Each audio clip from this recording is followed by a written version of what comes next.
Halo, jumpa lagi di channel Fatimah Sadia. Terima kasih ya teman-teman sudah mendukung channel aku.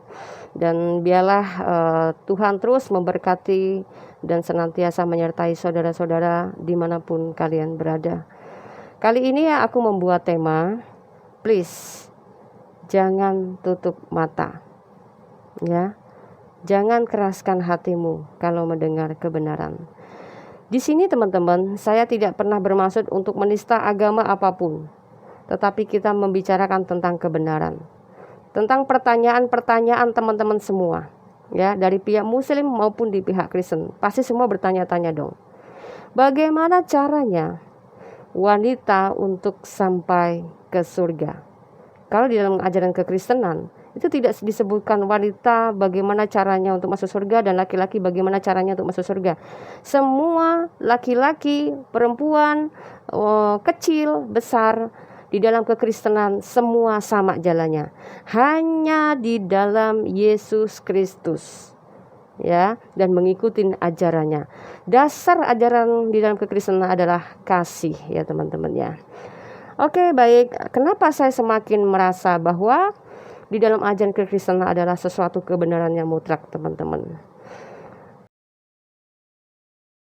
Jangan tutup telingamu apabila mendengarkan kebenaran, tetapi aku mau supaya kamu mengetahui hal ini, yaitu kepala dari tiap-tiap laki-laki adalah Kristus, kepala dari perempuan adalah laki-laki, dan kepala dari Kristus ialah Allah. 1 Korintus pasal 11 ayat ketiga. 1 Timotius pasal 2 ayat ke-11. Seharusnya lah perempuan berdiam diri dan menerima ajaran dengan patuh. 1 Timotius pasal 2 ayat ke-12. Aku tidak mengizinkan perempuan mengajar dan juga tidak mengizinkan memerintah laki-laki. Hendaklah ia berdiam diri. Bible ternyata tidak mengizinkan wanita bersuara, tidak mengizinkan wanita untuk mengajar. Adakah wanita Kristen yang menjadi guru, menjadi dosen, padahal perintahnya ialah tidak mengizinkan perempuan mengajar dan hendaklah ia berdiam diri saja. 1 Timotius pasal 2 ayat ke-13. Karena Adam yang pertama dijadikan, kemudian barulah Hawa. Ayat ke-14. Lagi pula, bukan Adam yang tergoda, melainkan perempuan itulah yang tergoda dan jatuh ke dalam dosa. 1 Korintus pasal 14 ayat ke-34. Perempuan-perempuan harus berdiam diri dalam pertemuan-pertemuan jemaat, sebab mereka tidak diperbolehkan untuk berbicara. Mereka harus menundukkan diri seperti yang dikatakan oleh hukum Taurat.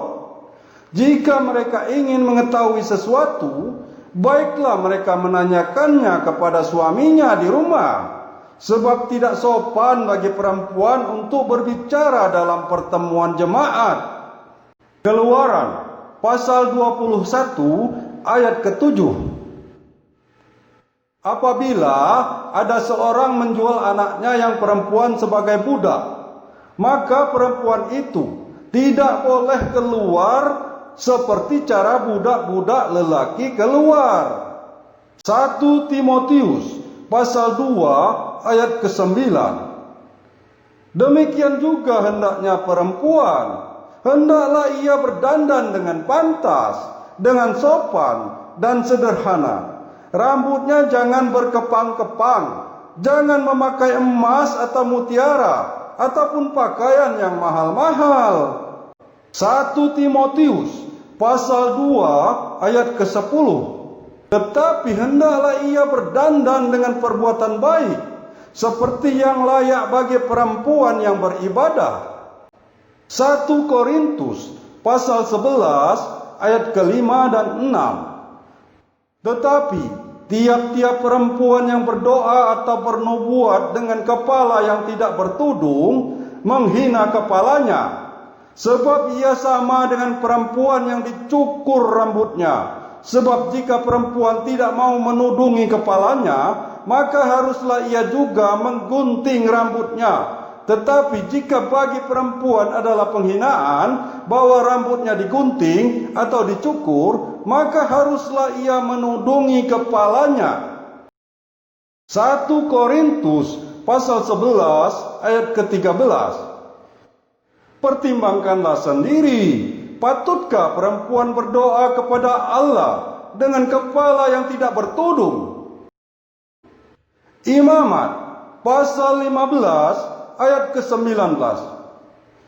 Apabila seorang perempuan mengeluarkan lelehan, dan lelehannya itu adalah darah dari auratnya, ia harus 7 hari lamanya dalam cemar kainnya, dan setiap orang yang kena kepadanya menjadi najis sampai matahari terbenam.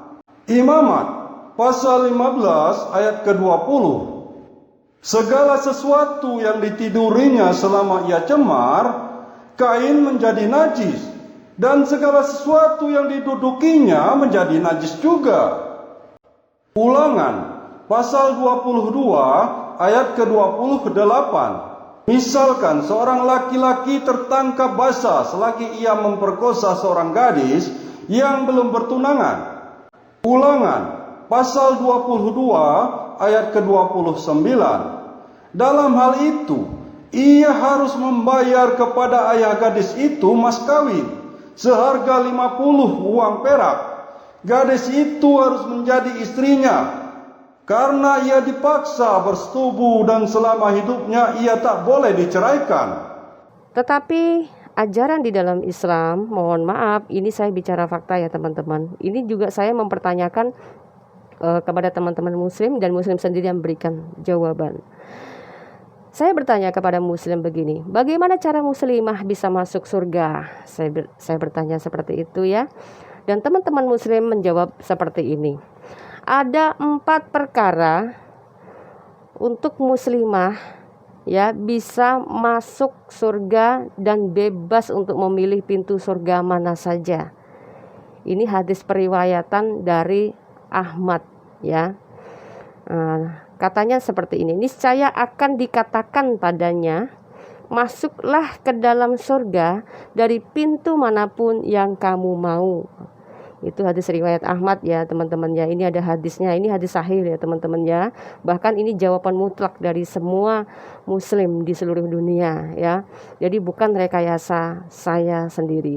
Ini bicara niscaya akan dikatakan padanya, masuklah ke dalam surga dari pintu manapun yang kamu mau. Kalau ya enggak sih, kalau memenuhi 4 perkara ini, yaitu yang pertama adalah jika wanita menunaikan sholat 5 waktu. Ini artinya nggak boleh bolong ya teman-teman ya. Kalau sholat 5 waktu ini bolong pula, nah saya kasih rekomendasi ayatnya supaya teman-teman di rumah, bahkan teman-teman muslimah sendiri di rumah, bahkan jarang mungkin ya untuk mempelajari, untuk melihat sebenarnya kebenaran itu seperti apa. Kenapa? Kesibukan ibu rumah tangga ya, itu hari-hari sibuk dengan urusan rumah tangganya. Cukup sholat 5 waktu sudah menyita banyak waktu, lalu mengurus anak-anaknya, membereskan segala sesuatu, bahkan tidak sempat selama ini untuk melihat-lihat terjemahan mengenai tentang hadis, tentang tafsir, tentang Qur'annya. Yang dilakukan cukup membaca dan menghafal Quran saja. Itu pasti saya rasa seperti itu ya, dan bukan saya sendiri gitu ya selama ini. Jadi sebagai mantan muslimah yang dianggap bodoh oleh teman-teman muslim sekarang ini, saya mewakili untuk merekomendasikan kepada teman-teman semua yang di rumah ya.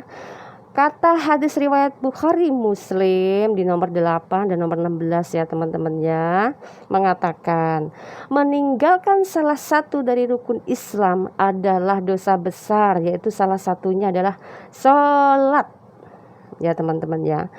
Meninggalkan sholat mengakibatkan keluar dari Islam. Itu hadis riwayat Muslim nomor 82 Ya, bahkan dikatakan meninggalkan sholat sama saja dengan kafir, teman-teman. Hadis ini tidak hanya berlaku pada wanita, tetapi juga kepada laki-laki. Serem. Udah KTP-nya Islam, udah agamanya Islam, udah sholat terus dalam hidupnya, tapi ketika melanggar sholat atau meninggalkan sholat sudah disebut kafir, teman-teman. Kan kasihan gitu ya. Begitu upaya yang kita lakukan ternyata sia-sia, teman. Mari kita cross-check di kitab saya ya, teman-teman. Kita akan membuat perbandingan. Coba di dalam kitab saya itu seperti apa sih mengenai tentang keselamatan. Apakah dengan hasil usaha kita seperti ini, udah capek-capek, terus tiba-tiba gagal di tengah jalan, kan kasihan ya teman-teman. Mari kita lihat di kitab saya ya teman-teman ya. Nah, di dalam Efesus 2 ayat 8, Yesus berkata begini, sebab kasih karunia kamu diselamatkan oleh iman, bukan hasil usahamu, tetapi pemberian Tuhan. Itu bukan hasil pekerjaanmu. Jangan ada orang yang memegahkan diri. Jelas gak teman-teman? Sangat jelas ya teman-teman ya. Teman-teman semua mungkin di rumah merasa selama ini gue udah sempurna loh melakukan sholat 5 waktu seumur hidup gue, katanya gitu ya. Ada yang mengatakan seperti ini, oke lah, baiklah. Tetapi firman mengatakan jangan ada yang memegahkan diri. Ini artinya Tuhan sudah mengetahui bahwa tidak ada satupun manusia yang sanggup melakukan ritual-ritual ibadahnya dengan sempurna. Bahkan melakukan hukum Taurat tidak ada yang mampu loh, satu orang pun gitu ya. Jadi teman-teman semua di rumah, lebih baik please jangan tutup mata dan dengarkanlah suara kebenaran ya. Lalu pertanyaan lagi buat teman-teman. Oke, jika teman-teman di rumah mungkin merasa bahwa aku sudah melakukan sholat 5 waktu dengan sempurna dalam seumur hidupku, karena kalau aku misalkan lagi bolong dalam sholat, aku membayar sholatku di lain waktunya. Kalau bahasa Islamnya namanya dikodok begitu ya.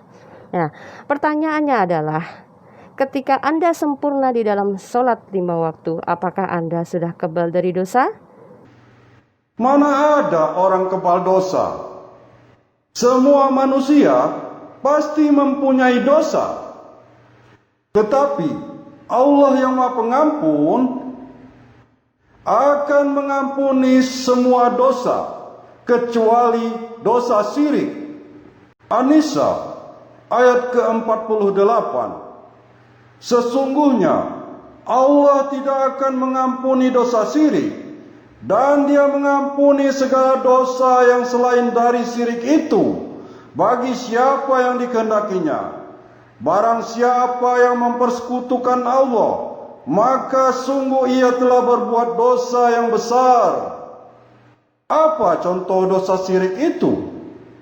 Al-Maidah ayat ke-72. Sesungguhnya telah kafirlah orang-orang yang berkata, sesungguhnya Allah adalah Al-Masih putra Maryam. Padahal Al-Masih sendiri berkata, hai Bani Israel, sembahlah Allah Tuhanku dan Tuhanmu. Sesungguhnya orang yang mempersekutukan sesuatu dengan Allah, maka pasti Allah mengharamkan kepadanya surga, dan tempatnya ialah neraka. Tidaklah ada bagi orang-orang lalim itu seorang penolong pun. Az-Zumar ayat ke-53. Katakanlah, hai hamba-hambaku yang melampaui batas terhadap diri mereka sendiri, janganlah kamu berputus asa dari rahmat Allah. Sesungguhnya Allah mengampuni dosa-dosa semuanya. Sesungguhnya Dialah yang Maha Pengampun lagi Maha Penyayang. Az-Zumar ayat ke-54. Dan kembalilah kamu kepada Tuhanmu, dan berserah dirilah kepadanya sebelum datang azab kepadamu, kemudian kamu tidak dapat ditolong lagi. At-Taubah ayat ke-104. Tidakkah mereka mengetahui bahwasanya Allah menerima tobat dari hamba-hambanya dan menerima zakat, dan bahwasanya Allah Maha Penerima Tobat lagi Maha Penyayang. An-Nisa ayat ke-110. Dan barang siapa yang mengerjakan kejahatan dan menganiaya dirinya, kemudian ia mohon ampun kepada Allah, niscaya ia mendapati Allah Maha Pengampun lagi Maha Penyayang. Al-Furqan ayat ke-71. Dan orang-orang yang bertobat dan mengerjakan amal saleh, maka sesungguhnya dia bertobat kepada Allah dengan taubat yang sebenar-benarnya. At-Taubah ayat ke-72. Allah menjanjikan kepada orang-orang yang mukmin lelaki dan perempuan akan mendapat surga yang di bawahnya mengalir sungai-sungai, kekal mereka di dalamnya, dan mendapat tempat-tempat yang bagus di surga Aden. Dan keridhaan Allah adalah lebih besar. Itu adalah keberuntungan yang besar. An-Nahl ayat ke-97. Barang siapa yang mengerjakan amal saleh, baik laki-laki maupun perempuan, dalam keadaan beriman, maka sesungguhnya akan kami berikan kepadanya kehidupan yang baik, dan sesungguhnya akan kami beri balasan kepada mereka dengan pahala yang lebih baik dari apa yang telah mereka kerjakan. Lagi-lagi saya memakai dalil dasar kasih ya teman-teman ya.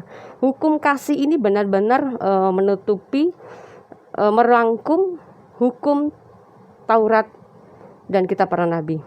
Ini betul-betul dasar kebenarannya ya teman-teman di dalam ajaran kekristenan ya teman-teman. Kasihilah sesamamu manusia sama seperti dirimu sendiri, itu artinya tidak pandang kamu laki-laki maupun perempuan, dan tidak pandang kamu besar maupun kecil. Ini bicara keseluruhan ya teman-teman ya. Kalau di dalam ajaran Islam tadi, poin keempat, syarat muslimah untuk masuk ke surga melalui pintu yang disukai itu harus menaati suaminya, salah satunya berpoligami. Artinya apa? Istri tidak boleh menduakan, menigakan, meempatkan, menyepuluhkan, me-13kan, bahkan me-100kan. Tetapi laki-laki boleh, asalkan mampu. Katanya seperti ini. Kalau bicara kemampuan ya teman-teman, ini kemampuan hal apa ya teman-teman ya? Teman-teman di sini paham ya maksud saya? Kemampuan dalam hal apa? Dalam materi. Apakah materi itu wajib kita salurkan untuk wanita, atau kita jadikan cari pasangan baru, wanita yang lain untuk kita berikan sedekah teman-teman? Apakah tidak lebih baik kita punya kelebihan harta, kita membantu orang-orang yang benar-benar miskin teman-teman? Nah, di dalam ajaran Islam itu poligami itu adalah salah satu menjunjung atau mengangkat derajat wanita loh teman-teman. Iya nggak sih teman-teman muslim semuanya? Pasti iya dong, ya kan?